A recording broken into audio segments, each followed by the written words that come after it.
Welcome back for another tutorial. That's right, the last video hit 300 likes and now we are doing a tutorial. Now before we head into the video, I want to say that my game style is way different from normal players.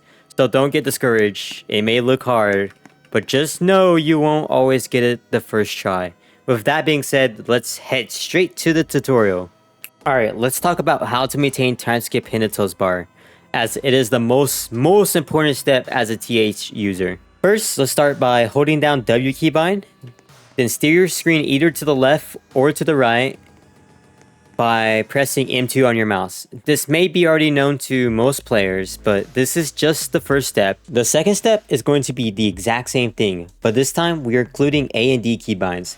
So like the first step, hold down W keybind to move straight forward, then press A or D keybinds while steering to the right or left on your screen. You'll notice that you don't lose much power, and you'll be able to maintain full charge.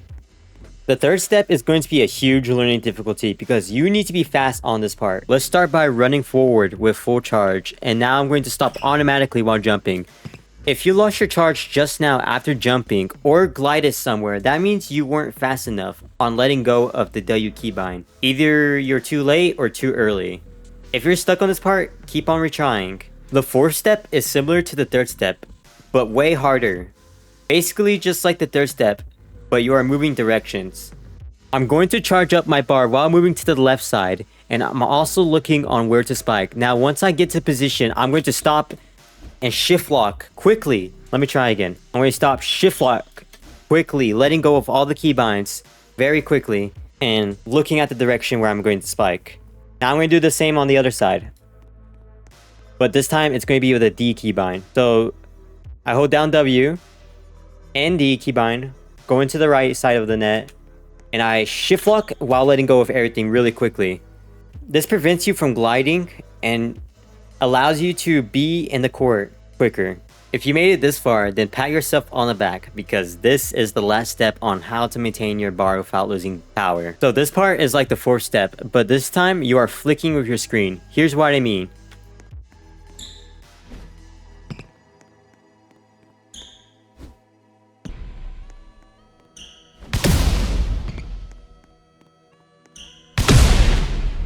Basically what I'm doing is moving the screen last second on where I'm going to spike. Also, it has to be in and can't hit the net. So if you're struggling on moving your screen last second, then keep practicing because it is mostly involved in muscle memory for this part. Now that we know how to maintain Timeskip Hinoto's bar, you are ready to spike because you already did the positions and all that. So there's no reason to do a tutorial about spiking since you know on where to spike. But if there's one thing I got to tell you, I need to tell you about the difference of spiking. The ball trajectory moves differently with full power. Let's say if I was in the back row and the ball was high and I decided to S-tilt. Oops. It would go out of bounds. But if I do it with W-tilt when it's high, it's in. It just depends on the power. The power of the ball, or the power of the charge. To be honest, this changes depending on how high the ball is.